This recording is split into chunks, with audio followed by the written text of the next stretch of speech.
I never thought a sound that small could cut straight through a person's chest like that. It wasn't a cat's cry, and it wasn't a bird's song. It was something faint and broken like a thread stretched to the point of snapping a plea from a living thing slipping quietly toward silence. The sound came from a row of abandoned shopping carts pressed against a brick wall. In the cold rain, people pushed past heads down under umbrellas, no one stopping. And then I saw him, a Doberman puppy, maybe 2 months old, curled tight in a rusted cart. His black and tan coat was plastered to his skin, a red cord cut into his neck tied hard to the metal handle.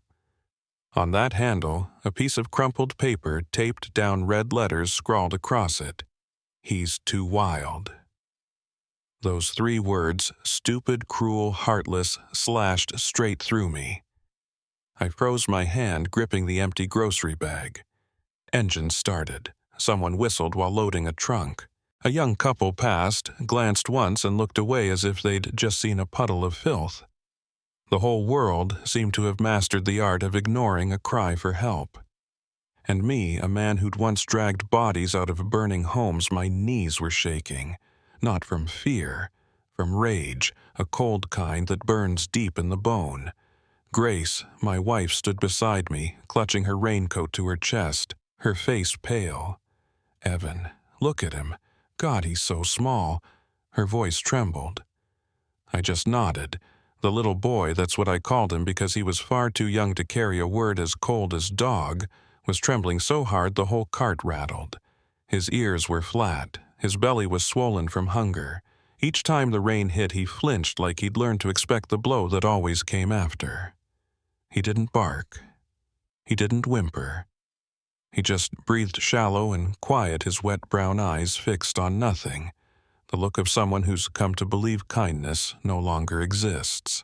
"Evan, we can't just walk away," Grace whispered, her fingers locking around mine, ice cold. I looked around. No one stopped. Not one soul. A young man tossed a coffee cup into a trash can, the dull thud sounding like a cruel answer. I drew a breath and stepped toward the cart. The red cord was stiff as wire, the skin beneath marked purple. I reached out, undoing the knot.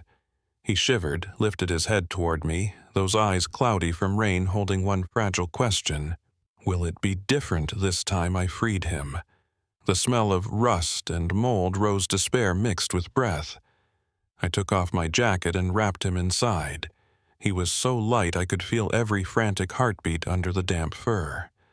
"Wild," I muttered, voice breaking. "You bastards call this wild, a shaking baby, freezing in the rain." "No, you're the wild ones." Grace knelt her hand, brushing his head so softly I could hear her trying not to cry. The puppy pressed his nose into her palm and went still, not resisting, just trusting in the most fragile way. I lifted him. His tiny body shivered, his breath hitting the collar of my shirt in quick bursts. I held him tighter, feeling like I was holding a heartbeat, trying to stay alive. In the rain in that empty parking lot, I could hear my own breathing heavy, caught in my throat. Not from exhaustion, from pain. "Grace," I said hoarsely, "we're not shopping today." She nodded, tears lost in the rain. "No. Today, we're buying back a chance." The engine started. I laid him in her lap beneath the thick coat. He curled up, trembled once more, then went still. Through the windshield, the rain slid down in long silver trails, melting into the color of tears. As we drove away, I glanced back. The cart still stood there alone under the storm. Its handle is empty now. No one is left chained to it. And I knew in that instant this wasn't just a rescue. It was a test of the heart to see if after everything we've lost, we still have room to love to save something that still believes in miracles. My name is Evan Miller. I'm 43, a former firefighter. That job taught me how to face what others ran from smoke, flame, blood, and silence. But it never taught me how to keep living once everything was gone. A year ago, a truck lost control on the riverfront bridge and took Tina, our only daughter. Since that day, I've moved through life like a man, walking in smoke, hearing, seeing, breathing, but not really existing. This house once echoed with her laughter. Now it holds only the ticking of a clock and the faint sting of disinfectant Grace brings home from the hospital. Grace still works night shifts at Salem General. She's the head nurse, better at healing others than herself. Every morning when she returns, her eyes are red, but she still smiles. "Did you sleep?" she asks. And I always lie, like a baby. The truth is, I can't remember the last time I truly slept. Tina's room remains untouched. The pink quilt was folded neatly. A half-finished drawing still on her desk, the lines of a puppy left hanging mid-stroke. That door always stays closed. Every time I pass it, I turn my head as if pain might disappear if I pretend not to see it. So, when I heard that faint whimper in the rain this morning, something inside me snapped awake. Instinct memory may be just the reflex of a man trained to run toward fire. But this time, what needed saving wasn't in the flames. It was in a rusted shopping cart in a parking lot, where those who could have saved chose to walk away. When we got home, Grace didn't speak. She laid the little Doberman on a towel and began drying each line of rain from his body. He curled up, eyes still open, trembling like a plucked string. We just watched. The only sounds were his shallow breaths and the clock ticking two fragile rhythms, fighting to stay alive in a house that hadn't known warmth for too long. "Do you think he'll make it?" Grace asked. I watched the tiny belly rise and fall, then said quietly, "I don't know." She nodded. At least, he's not scared anymore. That line lodged in my throat, because it said what neither of us could admit, that we were just like him, still alive but always bracing for the next hurt. I stood by the window making coffee. Steam rose and tangled with the dull gray light outside. In the reflection, I saw a man with hunched shoulders, mud on his sleeves, eyes sunk deep, me. Behind me, Grace asked softly, "You gonna name him?" I turned. "Not yet," I said. "He doesn't trust me enough." Grace gave a faint smile. "Sounds like someone I know." I sat beside her. The puppy lifted his head, those brown, clouded eyes catching the warm light. I reached out, stopped halfway. He held his breath, then lowered his head, a small gesture, but it hit deep. Not out of fear, out of recognition. Because in that moment, I saw myself, a creature that once trusted, once loved, was left behind, and is now learning how to believe again. Grace brought out Tina's pink blanket. I didn't stop her. She spread it across the floor and laid him down. He buried his face into it, let out a long sigh, then closed his eyes. The faint scent of baby powder filled the room, and my chest tightened until it hurt. "You see," Grace whispered, "he knows where it's safe." I turned away, tears falling. Maybe miracles don't come to replace what we've lost. Maybe they come to remind us that we can still love. That night, the house held its breath. No one spoke. Only the sound of rain dripping from the eaves and the soft breathing of the tiny life curled up on the pink blanket filled the dark. We called him the pup just for now. Grace said we shouldn't name him yet. Names are promises, and neither of us was sure we still dared to make one. He didn't sleep. His eyes stayed wide open, staring into the dark. Each time the wind rattled the window, his small body, tensed legs trembling as if waiting for a blow. Grace set a bowl of water down. He glanced at it once, then turned away. I understood. He wasn't thirsty for water. He was thirsty for safety, something he'd probably never known. I sat a few feet away, back against the wall, not moving, not speaking. When I was a firefighter, they taught us that if you find someone panicking in a fire, don't drag them out. Just sit near them so they know someone is truly there. That night I did exactly that. I sat still, letting him learn that my breath wouldn't hurt him. After a while, Grace pulled a wooden chair closer. The lamplight washed over her face, pale but softened by something almost luminous. "You see," she whispered. "He's listening." The folded ears twitched. Just a small movement, but to me, it was proof of life. I looked toward him, careful not to look at him, letting my eyes only brush his.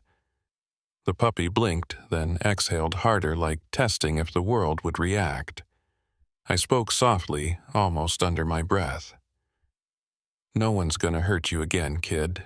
I promise." He didn't understand the words, but he understood the tone, and for the first time he didn't flinch. His head lifted just half an inch, but in that tiny space lived the whole decision to survive. Grace covered her mouth, trying not to sob. I shook my head gently, warning her not to move, afraid to shatter that fragile second. The rain hit harder outside. The wind swept through the pines, carrying the smell of wet earth and old wood.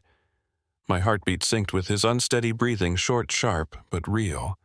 I didn't take my eyes off him all night. Every time he stirred, my body tightened, afraid he'd stop breathing. Strange.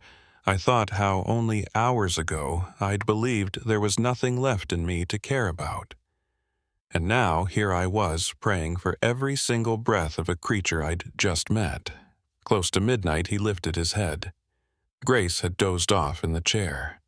The pup pushed himself up, trembling like he was walking on glass, and moved toward the bowl. He stopped, licked once a small sound, but it almost made me cry. "Good boy," I whispered, barely breathing. He drank again, then looked back at me. Those eyes no longer held only fear. There was confusion, curiosity, and the faintest trace of trust. He stepped closer, sniffed my hand, the cold nose brushing my skin. I stayed still. Then, very slowly, he sat down in front of me. Not quite trusting, but no longer running. And that feeling, God, it was more real than any prayer I'd ever said. Two beings, both afraid to be hurt again, are learning how to stay. Grace woke and saw us. Her smile trembled. "Evan, he's chosen you." I said nothing, just reached out and stroked his head. The fur was short, coarse, still smelling of rain, but beneath my hand there was warmth, life itself.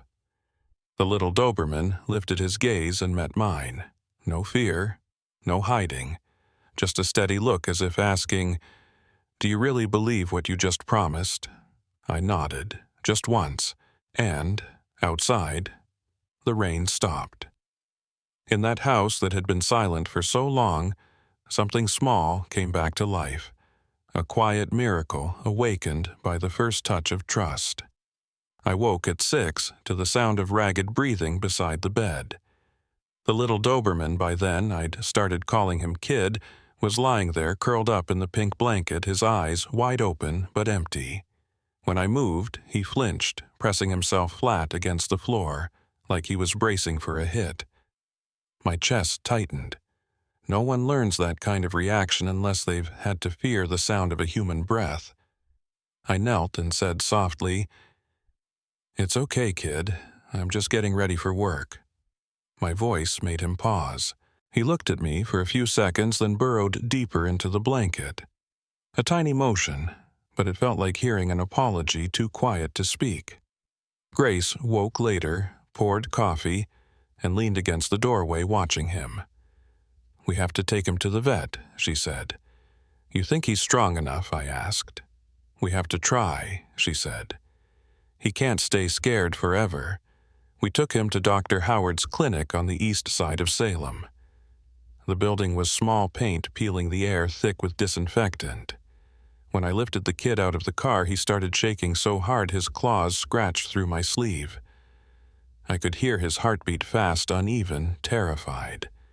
Dr. Howard crouched, his voice calm as mist. "Hey there, little one. It's all right. We just want to help." The pup didn't respond, only wheezed. When the doctor touched his leg, he recoiled and whimpered a sound that cracked open like an old wound being found again. Grace turned away, tears soaking through her mask. I clenched my fists, trying to steady my breathing, but my throat burned shut. Severely dehydrated, the doctor murmured. Old scars on the belly and hip, likely tied up for long periods. He paused, eyes dimming, and definitely beaten. Left ribs got a fracture line. The room went silent. Only the monitor spoke beep, beep, beep, reminding us that at least that small heart was still fighting. Dr. Howard gave him a pain shot, cleaned the wounds. When he pressed the stethoscope to his chest, the pup whimpered again, but didn't bite. The doctor looked at me and shook his head. "Not wild," he said quietly. "He's just waiting to see if this time hurts too." The words went through me like a blade. Because that was Grace and me too, living braced for impact, waiting for life to swing again. Outside, the sky stayed gray. Salem was damp, cold, washed of color. Grace sat silent, her hand resting on the tiny body in her lap. I drove without feeling the road headlights warping in the glass like distorted memories. "Evan," she whispered, "do you see it? See the way he looks at us, just like Tina used to whenever thunder hit." I gripped the wheel, said nothing. She was right. That look, half fear, half trust, was the same one Tina gave me when she ran into my arms during the Oregon storm years ago. When we got home, I opened the door slowly. The kid wouldn't leave Grace's coat. He pressed deeper into it, heart drumming like a snare. Grace whispered, "It's okay, baby. You're home now." I cleared a spot by the fireplace, spread out the pink blanket. We set him down. His eyes stayed open, scanning the room. I sat on the floor, one arm's length away. Every time I moved, he watched, his brown eyes gleaming under the warm light. Then, almost instinctively, he shifted closer and touched his nose to my hand. I felt his breath, hot, trembling, but alive. A surge ran through me, something I hadn't felt since Tina. I whispered, "No one's leaving you again. I swear." Grace knelt beside me, her hand on my shoulder, voice breaking. "Evan, he's learning to trust. And you're learning too." I looked at her, our eyes met in the glow of the lamp, and I realized it wasn't us saving him. It was he who saved us. He didn't just need to live, he was teaching us how to. Scout still wasn't really eating. Every time I set the bowl down, he'd lick a few pieces, then turn away. Grace sat beside him, patient, holding a small spoon. She mixed the food with chicken broth, scooped a little, and held it near his nose. Slowly, she murmured, her voice like a lullaby. "We've got time." For the first time, I heard a new sound, the faint, careful touch of a tongue against metal. Small, hesitant, but real. I stood in the doorway, afraid to move, scared that even a breath might break the moment. Grace looked up, her eyes wet. "See? He's eating." I nodded, smiling faintly as my chest ached. A creature that once feared even the light was now learning that food didn't mean danger. Just like we were learning that happiness wasn't something buried for good. That evening, I rearranged the corner by the fireplace. Spread out the pink blanket, set Tina's old teddy bear beside it. Scout sniffed around, took a few steps, then curled up. His small legs trembled. I sat a few feet away, holding a cup of cold coffee. The house was quiet except for the soft crackle of burning wood. Firelight flickered across his back, the black and tan fur glowing a warm bronze. After a while, he opened his eyes, looked straight at me, not with fear, but with curiosity. "Go ahead, kid," I whispered. "No one's gonna hurt you here." He sighed and rested his head on the bear. In that second, I felt something soften inside me, like someone had lit a small lamp in a house that hadn't seen light in far too long. 3 days later, Salem had its first sunny day of February. Grace opened the window, and sunlight spilled across the wooden floor and the pink blanket. Scout stared at it amazed, like he'd never seen anything so bright. He stepped toward the doorway, touched the beam of light with his nose, then backed up his tail, trembling. "Let him choose," I said. Grace nodded. And then, without warning, Scout stepped out onto the porch. Sunlight caught his eyes, turning them from dark brown to warm amber. He took a deep breath, lifting his head as if he could smell freedom for the first time. The wind brushed the chimes above us, their sound soft and clear. Scout flinched but didn't run. He just sat, tilted his head and listened. I walked out, stood beside him, and placed my hand gently on his head. For the first time he didn't pull away. Instead, he leaned into my palm.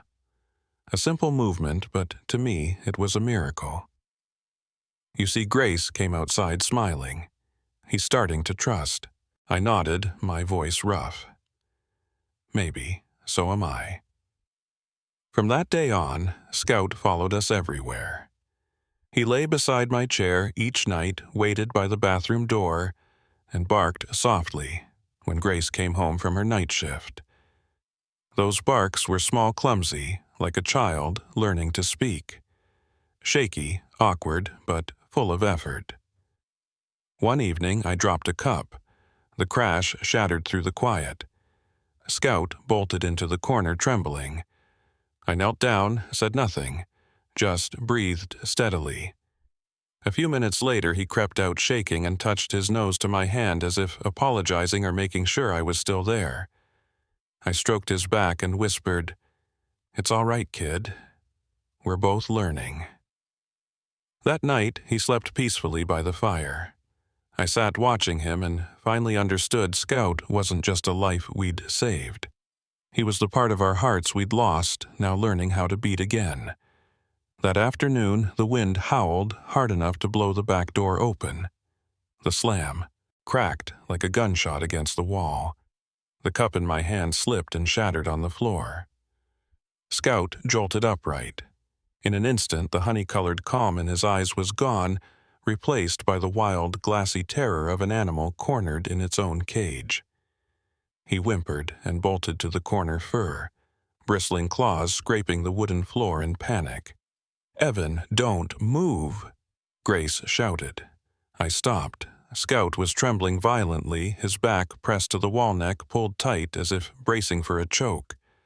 His breath came short and sharp, just like the first day we found him in that shopping cart. The room froze. The lamp flickered. I stared at the thin line of blood on my hand where the shard had cut me, but I didn't feel it. All I felt was something old rising inside, the same helplessness I thought I'd buried the night we lost Tina. "Maybe they were right," I muttered, voice raw. Grace spun toward me, her eyes sharp. "What did you just say?" "The note. He's too wild. Maybe they were right." The words left my mouth and I regretted them instantly. But they were true. Too true. They weren't just about Scout, they were about me. Grace went still. She looked from the terrified dog curled in the corner to me. Her eyes were wet, not angry, just full of sadness. "Evan," she whispered, "he's not wild. He's scared, like us." The house fell silent again. Only the wind moaned through the doorframe, cold enough to bite the bone. I looked at Scout, at the tremors running down his spine, and I understood. The slamming door hadn't just startled him. It had reopened a door inside me, too. I sank to the floor, back against the wall a few feet away. I didn't move, didn't speak, just sat there bleeding quietly among the shards. Time felt frozen. Then, from the dark corner, his breathing changed, still trembling but longer, slower. Scout was looking at me. His eyes were still afraid, but there was something else in them now, something familiar, as if he recognized me not as the man who saved him from the rain, but as someone who was trembling for his own reasons. I spoke barely above a whisper. "You're not wild, Scout. You're just hurt." The words floated in the air. He paused, held his breath, then inched forward. Step by step, slow and uncertain, he crept out of the shadow, his gaze never leaving mine. When he reached the edge of the lamplight, his thin frame shivered once more. Then he lowered his head and touched his nose to my hand. His breath was hot and damp, mixing with the scent of blood on my skin. That touch was as light as an apology, yet it felt like forgiveness. I didn't move, didn't pet him, didn't speak. I just sat there and let him lean against my hand, our breaths falling into rhythm. Grace knelt beside us, tears streaking down her face. Her voice trembled. "You see, he's learning to come back." I nodded, afraid that speaking might break the fragile peace. Scout lay down, resting his head on my thigh, his eyes slowly closing. Each breath he took pulled me out of the dark, layer by layer, breath by breath. Outside, the wind had stopped. The house was so quiet I could hear his heartbeat fast, strong, and it merged with mine. After a while, Grace stood, draped the pink blanket over both of us. When the fabric brushed my shoulder, a familiar scent rose, baby powder, sunlight, Tina. My throat tightened. "You know," Grace whispered, "she would have loved him." I smiled, a broken, real smile. Yeah, maybe she's still here, in every breath. We stayed still, letting Scout sleep, his head warm against my leg. The lamplight glowed above us, blurring into that same soft honey hue, the color of trust returning. I bent down and murmured, "You're brave, Scout." He exhaled a quiet sigh that felt like an answer. And in that moment I understood bravery isn't the absence of fear. It's staying even when you're afraid. We were both doing that. Outside, the rain began again, soft this time, no longer cold. I glanced at the crumpled red note on the table, the one that said, "He's too wild." I picked it up, folded it gently, and thought, no. He's not wild. He's brave. That night, for the first time in so long, I slept without fire, without bridges collapsing, without the sound of brakes. Only the steady breathing of a small life against my chest, and the quiet rain outside, the lullaby of forgiveness. 3 weeks after the night the door slammed. Scout was no longer the same. Not the kind of change you see in some polished adoption poster. No, not perfect. Not magically transformed into a cheerful, flawless dog. It was the change of a soul that had learned how to stay. Every morning I woke to familiar sounds, the soft tap of small paws on the floor, the jingle of a collar, then the cold, wet nose pressing against my hand. Each time I smiled. Not big, just enough to know my lips still remembered how. Scout followed me to the porch every dawn. He loved watching the fog lift, loved the smell of coffee, and most of all the sound of Grace humming in the kitchen. I'd seen him nap on the porch, sunlight falling over his black and tan back, sometimes twitching in dreams, but no longer crying, no longer curling into himself. Just the sleep of someone who finally knew he was safe. One morning, the wind rattled the back door again. I held my breath. Scout lifted his head. For a moment, I thought he'd run, but he didn't. He just stood, walked slowly to me, and rested his head on my knee. His tail flicked once. His eyes were steady. Grace stood behind me, a pan still in her hand, smiling through her tears. You see, he did it. I laid my hand on his back, felt his breathing calm even. And I knew then it wasn't just Scout who'd made it through. We had too. That afternoon, I cleaned my desk. In the drawer, I found the old red paper, the shaky, jagged words still there. He's too wild. I stared at it for a long time. The paper was wrinkled, the corners torn, but the letters were still sharp, like wounds that never quite healed. I picked up a pen and wrote beneath it, "Too brave." I pinned it on the wall above my desk, not as a reminder of cruelty, but of the miracle that followed. Because every time I looked at it, I remembered some wounds don't need to disappear. They just need to be seen in a different light. By April, Salem was all sunshine. Scout had grown stronger running through the yard. He dove into the wind like it was something that once saved him. Every time I called his name, he turned ears-high eyes, bright mouth open in a grin. I wasn't sure anymore who was healing whom. Grace replanted the row of white daisies behind the house. Last year, she hadn't had the strength. This year, Scout dug up the dirt beside her clumsy Muddy, but she didn't scold him. She laughed a laugh clear as water. And I knew the winter inside her had finally melted. That night, we sat on the couch, Scout curled between us. His body was warm, smelling of grass and gentle soap.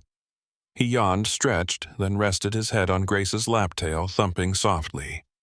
His breathing matched our heartbeats, steady, real, alive. I thought of everything that had come before the rusted cart in the rain, the red note, the frightened eyes, the sleepless nights. Then I looked at the creature lying peacefully between us, safe, whole home. I whispered too quiet for anyone else to hear. "Thank you, Scout, for staying." Grace lifted her head. "What did you say I said?" "We're lucky." She smiled. "No, Evan. We're forgiven."